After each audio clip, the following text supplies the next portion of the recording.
This family came into court today, but only one will leave with the truth. The words resounded like a threat against the cold, clinical walls of the courthouse. Early morning, but the courtroom was already full to bursting. Journalists filled every nook and cranny, their cameras flashing incessantly as the aroma of bad coffee and anxious perspiration wafted through the air. Spectators filled the benches, whispering in urgent, subdued tones. Some were friends, some were neighbors, and some were merely curious bystanders, attracted to the case by its horrific mystery and the prospect of a show trial high drama. At the center of it all was the Carter family, a name once representing money, respect, and power in the small town of Westbrook. Now that name was forever sullied. As the ponderous wooden doors groaned open, David Carter entered, accompanied by two stern-faced deputies. His once confident stride was lost. Today, his shoulders were slumped, his jaw clenched tightly as he surveyed the room. A man who had constructed an empire one brick at a time now stood charged with dismantling his own family and potentially murdering his own kin. Gasps spread through the crowd as David approached the defense table. He was a tall, salt-and-pepper-haired man with piercing, calculating eyes, the type of man who had always appeared immovable. But today, there was a glimmer of something other. Fear. "Here he is," one journalist muttered to another. "The man who may have murdered his own son."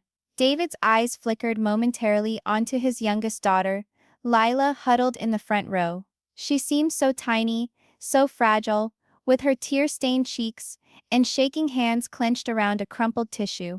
Right next to Lila sat Elaine Carter, David's wife, graciously poised, her face an icy, unreadable mask. Her hands lay neatly in her lap, as if she were at church, rather than the trial that might destroy their family for good.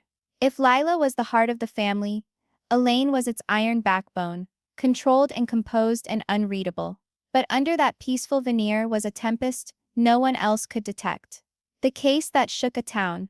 The air vibrated with tension as the clerk declared the charges. "David Carter, you are hereby charged with the second-degree murder of Michael Carter, your oldest son." The words hung suspended in the air like smoke. Murder. Of his own child. The public had been fascinated with the case since the news broke 6 months ago. Michael Carter's unexpected death had stunned everyone. He wasn't just David's son, he was a local rags-to-riches story. A charming young man who many expected to one day take over the Carter family business empire. His death was declared suspicious from the beginning. The evening Michael was killed, neighbors said they heard yelling from his high-rise downtown apartment. A few moments later, a crash, and then nothing. When police arrived, Michael was dead, on the floor surrounded by shattered glass and blood. Initially, it was handled as a potential burglary that had turned horribly wrong. But as detectives began to investigate, bizarre details surfaced. There was no forced entry. Michael's wallet and phone were left alone. And worst of all, David's fingerprints were on a shattered glass beside Michael's body. Suspicion now turned inward, to the Carter family itself. The family in the spotlight. While David sat rigidly at the defense table, his lawyers whispering vehemently into his ear, his family was under the constant scrutiny of the public. Lila lowered her head, quietly weeping. She was only 17, too young to fully understand the horror surrounding her.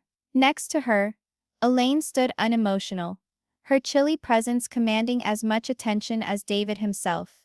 A few people respected her fortitude.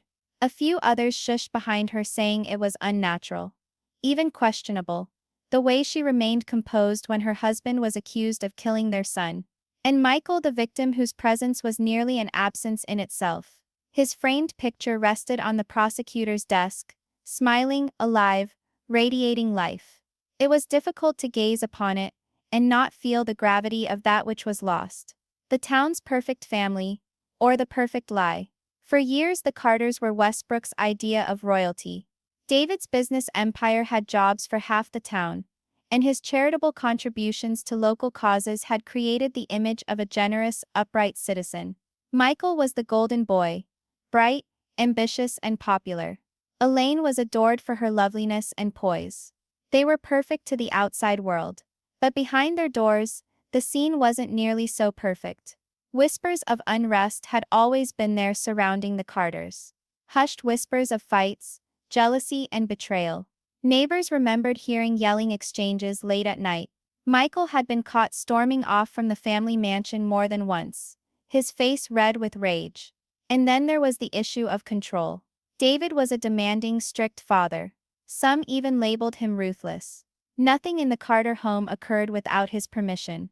The prosecution would later contend that this controlling personality was at the center of Michael's death, that a father who could not accept losing control over his son would rather kill him than lose him. The moment the gavel fell, the judge, a strict-looking woman with gray hair in a tight bun, struck her gavel 3 times to quiet the room. "Order in the court," she snapped. "Ladies and gentlemen, you are present to see David Carter stand trial for the most heinous crime conceivable, murdering his own child. The proof will be your testimony. Until then you must be silent, or you will be escorted out." Her words made every person in the room shiver. This was no longer a personal family tragedy. This was a fight for truth. The jury, 12 serious-faced men and women, shifted restlessly in their seats. They knew what was at stake. Not only the fate of a single man, but the very reputation of a family who had established their community for years. The glances that told a story. Just as the opening statements were to start, something small, but revealing, occurred. David glanced over at Elaine. It was instantaneous, hardly perceptible to anyone but a keen observer. But in the blink of an eye, an emotional storm flashed between them. His eyes appeared to beg, "Help me," hers were icy and inscrutable, as if she had not heard him at all. Then gradually she turned to Lila. The teen winced, hastily glancing aside, her whole body shaking. That one instant told more than any testimony could. There were secrets in this family, ugly ones, and not everyone was prepared to deal with them. The stakes become clear, with the prosecutor standing and starting to talk to the jury. The seriousness of the case at last came crashing down around the room. This wasn't just about whether David had murdered Michael. It was about trust. It was about loyalty. It was about what actually happened on that awful night, and how far a person would go to conceal the truth. The prosecutor's voice was unyielding, firm. "Ladies and gentlemen of the jury, this is a case of control, betrayal, and a father's lethal anger. You will come to understand by the end of this trial that Michael Carter did not perish in some senseless act of violence. He had died because he had the courage to go against his father." The defense lawyer leaped to his feet, protesting heatedly, but the harm was already done. The jury had heard them. The crowd had heard them. And deep inside in her heart, even Elaine had heard them, although her face remained properly inscrutable. A silent promise. The judge concluded the day's proceedings and took the court in recess for lunch. Journalists scrambled out into the streets to report the most recent developments. Onlookers buzzed with speculation, each more sensational than the last. David sat in the courtroom, looking straight ahead. He didn't say a word. He didn't budge. But his thoughts were frantic. He was aware of something that nobody else knew. Something that might alter everything if only he could figure out how to show it before it was too late. As deputies moved to take him back to his holding cell, David finally glanced at Elaine again. And although his lips did not move, his eyes said something loud and clear. "I will not go down alone." Elaine blinked, her mask of poise slipping for a mere heartbeat. It was the first crack in her armor. The trial hadn't really started yet, but already the truth struggled to escape. Every family has secrets, but some are buried so deep you can't dig them up without blood spilling. The second day of the trial started with a gray sky, as if the heavens themselves were aware of what was to come. Crowds milled outside the courthouse early, holding coffee cups and holding on to gossip. News reporters pushed for position, eager to glimpse the first sight of the Carters arriving. Inside there was a heavy sense, an even heavier sense than before. Yesterday had been the pre-storm weather. Today was the day the storm arrived.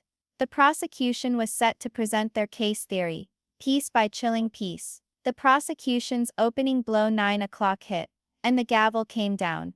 The prosecutor, Alan Whitaker, rose and walked towards the jury box, his face serious. He didn't bellow. He didn't stride. He talked slowly, enunciating carefully, allowing each word to sink into the silence like an injection of poison. Ladies and gentlemen, he started, his voice resonating in the quiet room. Yesterday you met the defendant, David Carter. You saw the man the world once admired. But today you will see who he really is behind closed doors. A controlling, manipulative father, who would rather his own son be dead than to let him escape. Gasps spread throughout the audience. Even some jurors shifted uncomfortably. Alan went on, creating a vivid, chilling picture of life at the Carter home. To the outside world, they were the ideal family. But behind doors, the Carters were ruled by David's stern hand. He dictated every move, where his kids attended school, who they could go out with, even what kind of career they might have.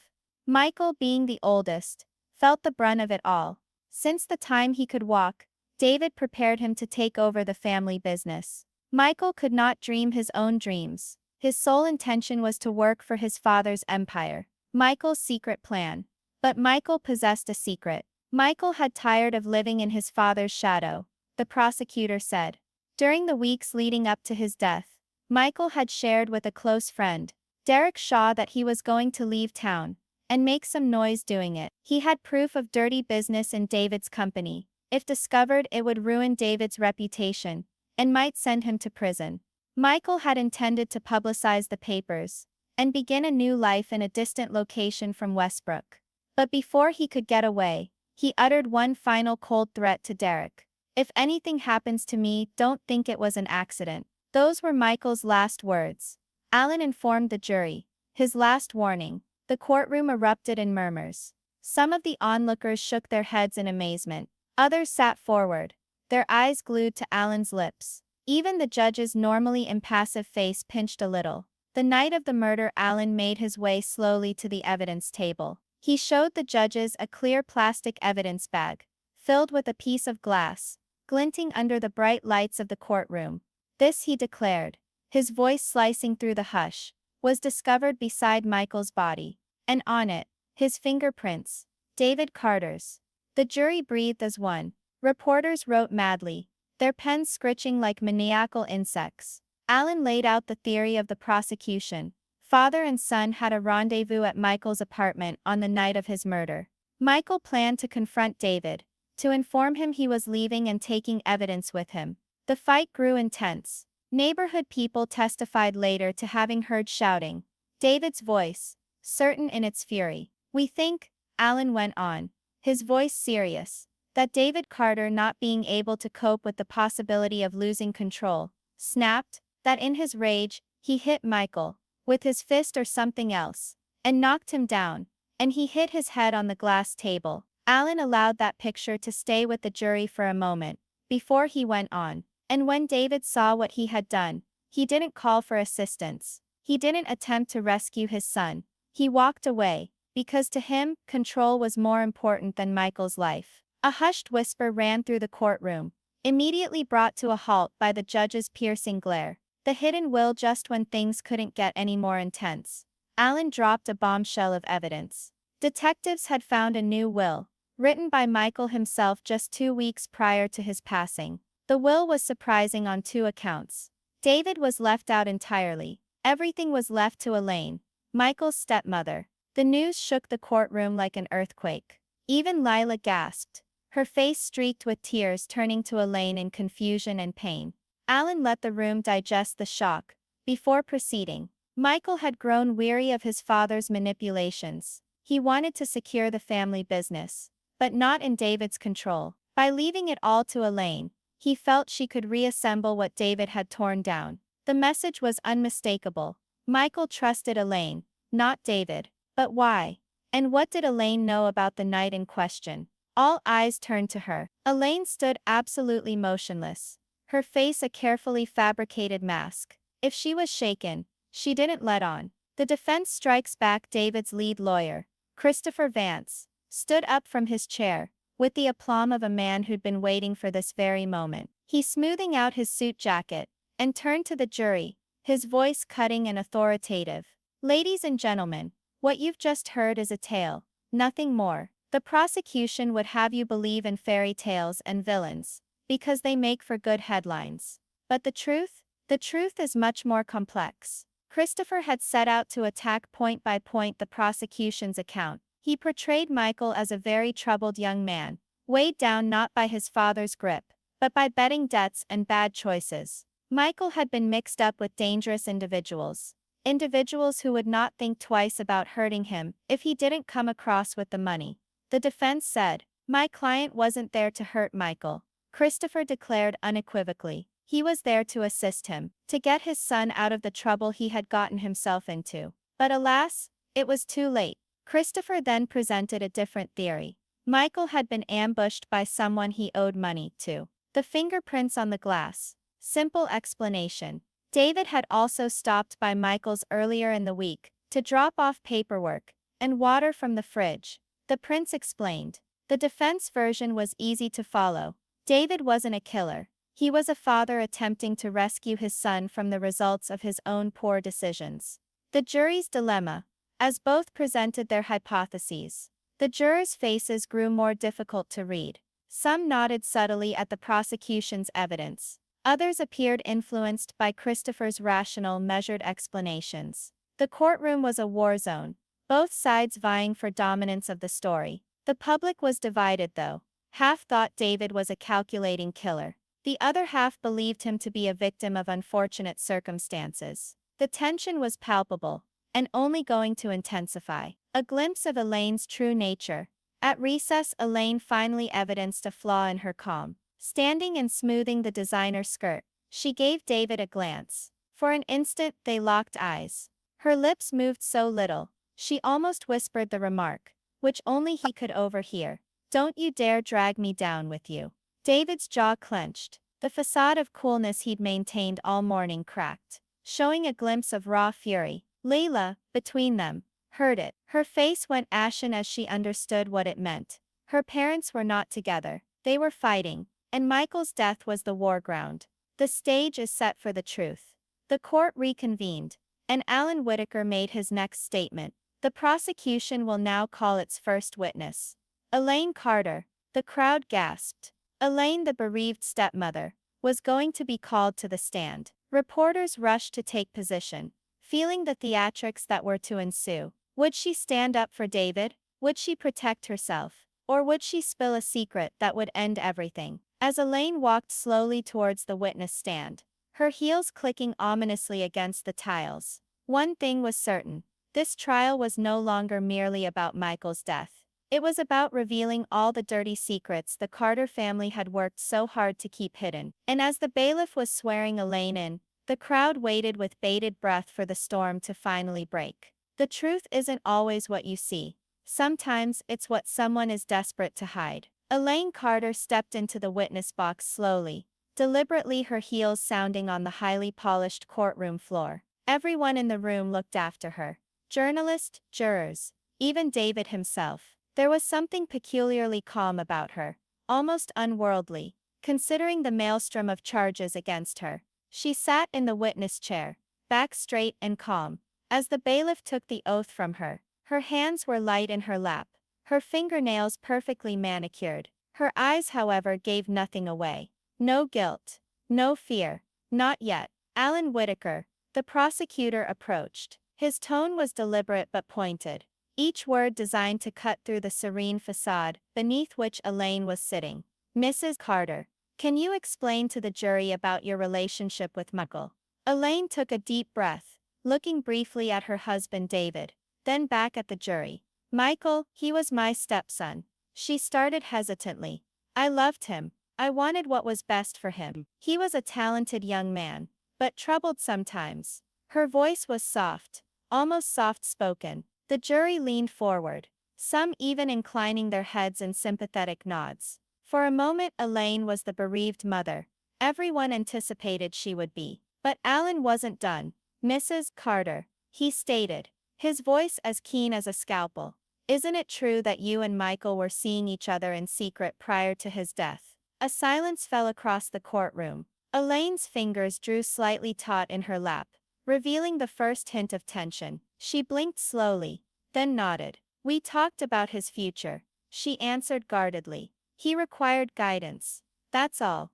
"Guidance?" Alan asked. or plotting something. The courtroom leaned forward in unison, feeling the stakes escalating. Elaine's tone was still even, but her eyes darted. Plotting? No. We were simply discussing. Discussing what would be best for him. Alan dumped a pile of printed out text messages onto the evidence table. The pages shook like thunder. These, he indicated, are your text messages with Michael. Messages where you both talk about how to guard yourself, come in and take over the business, and cover up evidence from David Carter. These are lies too, aren't they? Elaine's face stilled. Her poise cracked. A blush seeped across her cheeks. She was lost for a moment. I didn't. She stumbled. We were protecting the family business. That's all. The prosecutor's eyes narrowed. He stood closer, voice icy and accusatory. Mrs. Carter, isn't it the case that Michael shared with you plans, which could have endangered David? And when something went wrong that evening, you reacted? Elaine's eyes went wide. She opened her mouth, then closed it. The room held its breath. I didn't intend for him to, she whispered. The air was charged. Cameras snapped. Reporters wrote furiously. Jurors craned their heads forward, some raising shocked eyebrows. David remained immobile, not able to process the words his wife had just uttered. Or maybe, unwilling to. The hidden betrayal, Alan continued relentlessly, leading the court through the sinister world of secrets. So you acknowledge, Mrs. Carter, that you were party to Michael's schemes against his father. Elaine's voice trembled a little. Involved, yes, but it was about defending him. Defending us all. I never wanted this to occur. Defending him, Alan asked harshly. Or defending yourself. Let's be real, Mrs. Carter. Michael's death provided you with control over everything. The courtroom gasped. The onlookers murmured. Even some jurors shifted uncomfortably in their seats. Elaine's tightly controlled calm began to erode. Her fingers trembled a fraction of an inch, and her lips compressed into a thin line, as if holding back words. Alan slammed the table with one hand for emphasis, causing the glass cups to rattle. The evidence will demonstrate, he stated, that Michael's death was not an accident. He trusted you, and that trust was broken in the most lethal manner. A jury on edge. The faces of the jurors were a mixture of shock, disbelief, and confusion. Each witness statement contradicted the previous one. Elaine's evidence had been the game changer. The tale of David's fury no longer appeared so straightforward. Now everyone was asking themselves, who was truly to blame for Michael's demise? The onlookers whispered frenetically. Some shook their heads in disbelief. Others were leaning forward, transfixed. This trial was no longer merely about a man accused of murder. It was about greed, betrayal, and one family's darkest secrets at last emerging. The text messages. Alan brought the text messages before the jury once more. The screen showed lines, painstakingly chosen to imply planning, deceit, and treachery. Dad can't know. We need to be careful. Everything depends on tonight. It has to happen, or everything is lost. The words ran shivers through the courtroom. The texts weren't casual chatter. They implied intention and motive. Elaine's lips were shaking. He glanced at David, then at the floor. It wasn't supposed to go that far, she confessed. The jury was silent, listening with bated breath. Even the judge leaned forward a fraction, her stern face relaxing as though accepting the intricacy of the moment. The first taste of fear. For the first time, Elaine feared, not for herself, but for the secret that could finally be let out. Alan leaned in closer, his voice low but slicing through the tension like a knife. Mrs. Carter, explain to the jury precisely what transpired on that evening. What did you observe? What did you do? Elaine's hands shook. She swallowed compulsively. I witnessed Michael having a fight with David. It became intense. He was frightened. I was frightened. I don't know what occurred, but something went astray. The courtroom broke out into a buzz. The audience hissed angrily, some with audible gasps. Elaine hesitated, with tears welling up in her eyes. I never wanted him to die. Her admission lingered. The words were unfinished, but they sufficed. The shattering twist. Alan forced one more crushing question. Mrs. Carter, Did you hit Michael? Elaine stood still. The room fell completely silent. Eyes were on her. Cameras panned in on her shaking hands. I didn't know he'd fall, she murmured. I just wanted to scare him. To make him listen. It wasn't supposed to happen. The jury sat aghast. David's face blanched. Lila gasped, covering her cheeks in horror. Reporters scribbled wildly, bellowing questions into their microphones. It was obvious the painstakingly woven tale of David's fury was coming undone. The finger of suspicion had changed direction. And now Elaine, the calm and chilly stepmother, stood in the eye of the hurricane. The courtroom holds its breath.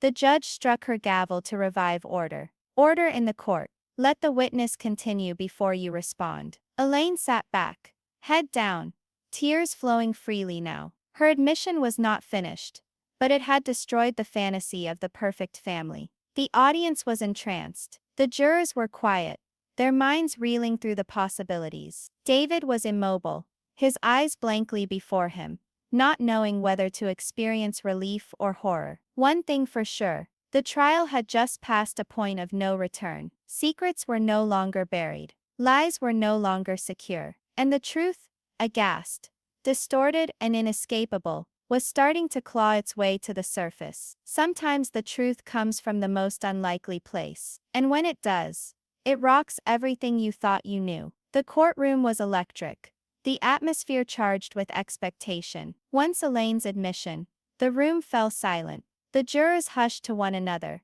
attempting to make sense of what they had just learned. The prosecution had planted a seed of doubt in all their minds, a dreading possibility that David Carter may not have acted alone in his son's killing. And now the prosecution had a surprise witness, one they had kept under wraps until the time would have the greatest impact. Your Honor, the next witness is Lila Carter, the defendant's youngest daughter and stepdaughter of Elaine Carter, the prosecutor stated. A murmur swept through the courtroom. Lila, barely 17, had been quiet all through the trial, sitting stoically in the front row and struggling to keep herself composed. Now she was going to take the stand, and the world would see her account. The nervous walk to the stand. Lila stood up from her chair, holding a delicate silver necklace Michael had given her. Her knees were slightly shaking, but she kept her head held high as she made her way to the witness stand. Reporters edged forward,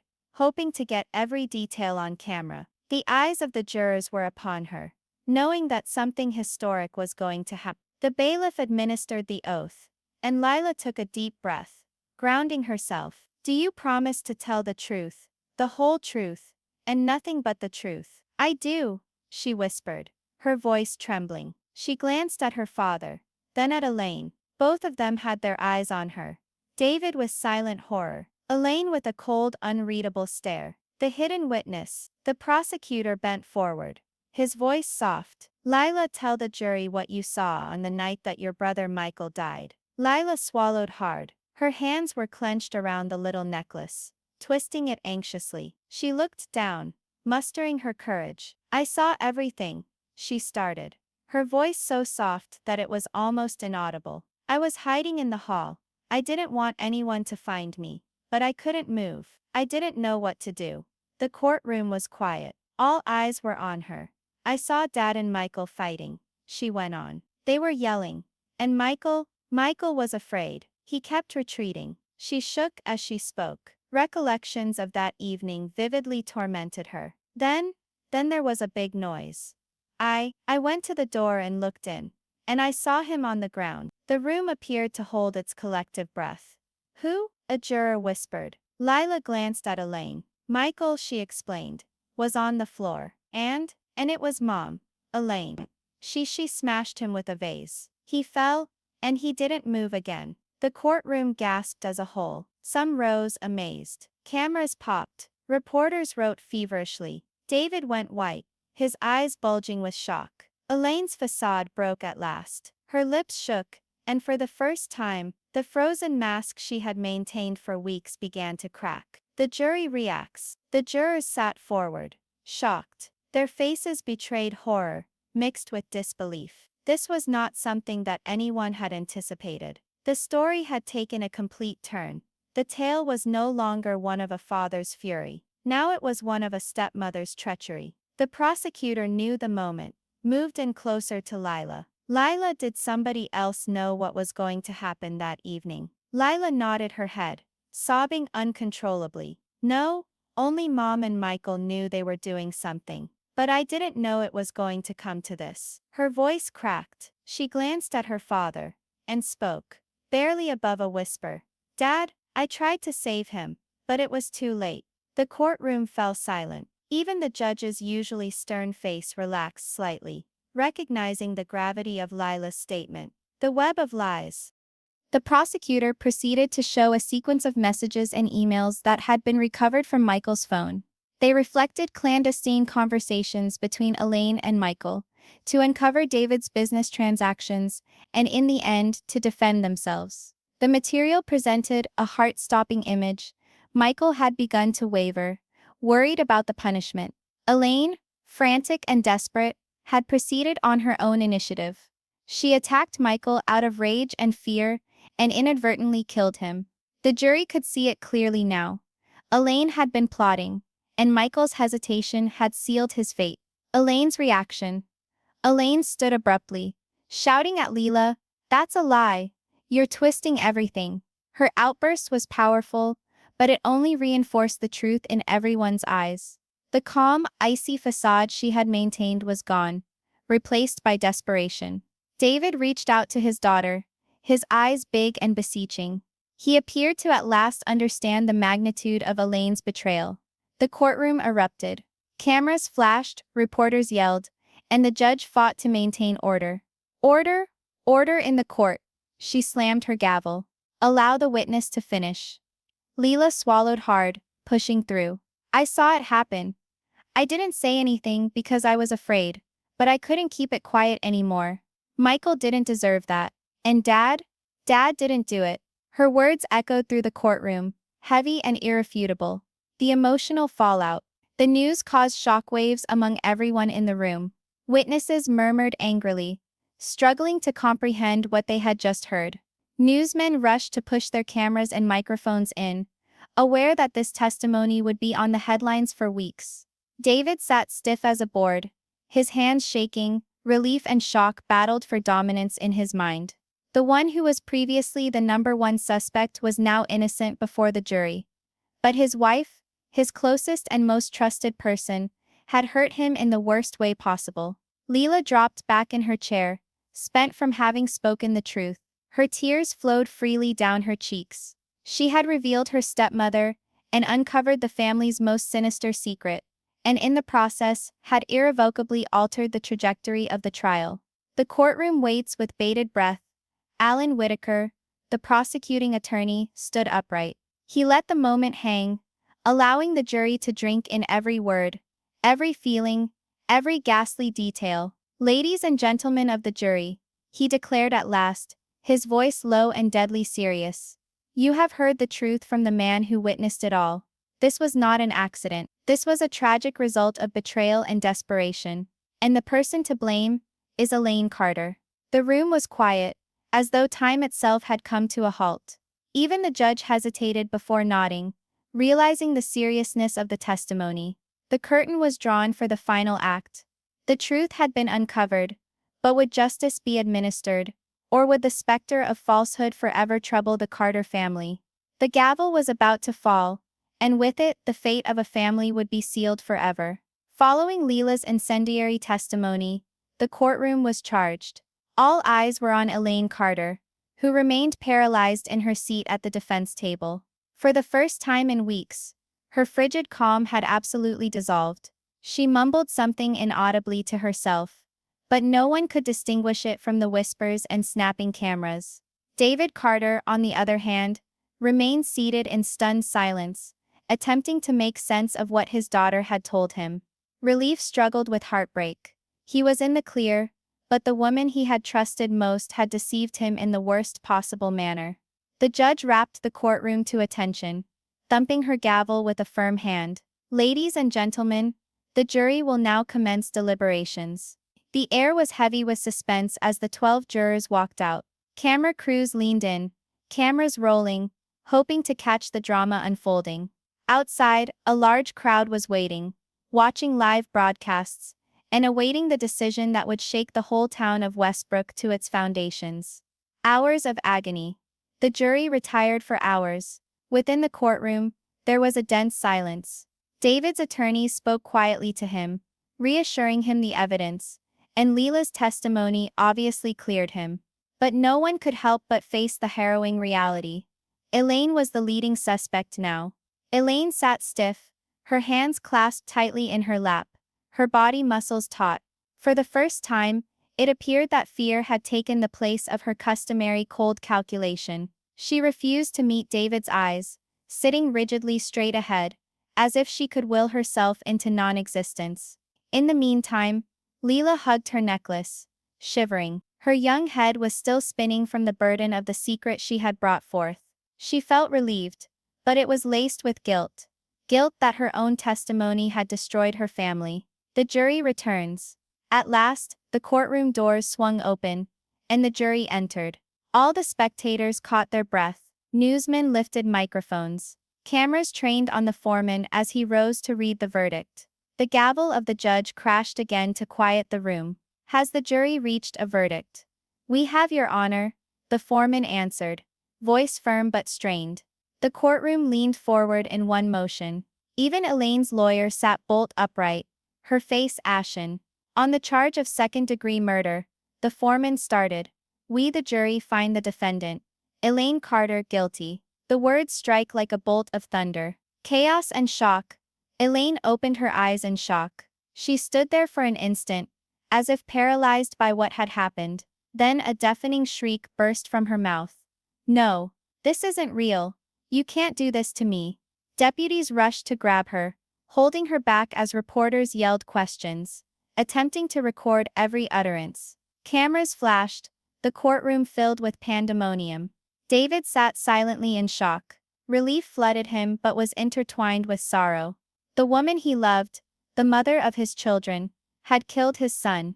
Leela buried her face in her hands, sobbing quietly. Her testimony had revealed the truth, but it had also destroyed the family she had tried so desperately to protect. Elaine's last words. As the deputies escorted Elaine out of the courtroom, she turned to David, her eyes blazing with fury and hatred. You'll regret this, David, she hissed. This isn't over. The words were icy, a threat of revenge and shadow to come. David sat where he was, quiet, watching after her. The trial had come and gone, the verdict read, but he also knew that his life would never be the same. His family was broken irreparably, trust lost, and the memory of Michael's death would forever haunt them. The aftermath outside the courthouse. There were reporters everywhere. Cameras recorded every move, every tear, every intake of breath. The Carter family's story, once one of perfection, was now one of betrayal, murder and shocking secrets. David emerged into the fresh afternoon air, inhaling deeply. He was free, but at what expense? Leela held tight to him, still shaking, softly whispering, Dad, we did the right thing, right? David wrapped his arms around her, not knowing what to say. There was relief, of course, but there was sorrow too, a terrible hollow ache that would not go away. We told the truth, Leela, he whispered at last, his voice low but firm. And sometimes the truth is the only thing that matters, even when it hurts. The Carters would never be the same. Michael's death, Elaine's treachery, and the courthouse melodrama that had mesmerized a town had left indelible marks. The family dynasty may continue, but their hearts were permanently devastated. The final reflection tells that as the courthouse cleared out, the public would be discussing for months the betrayal, the stunning surprise, the young girl who told the truth and altered the trial's verdict. Justice had been done. Elaine Carter would pay for what she had done. David Carter was innocent, but the agony of what had occurred would stay with him. And Michael's tale of death, the clandestine schemes, and the perverted treachery would remain an open wound for the Carters for the rest of their lives. The gavel had dropped, but the sounds of that ill-fated trial would never subside. Eventually the truth comes out, sometimes from the most unlikely voice. And when it does, everything is changed.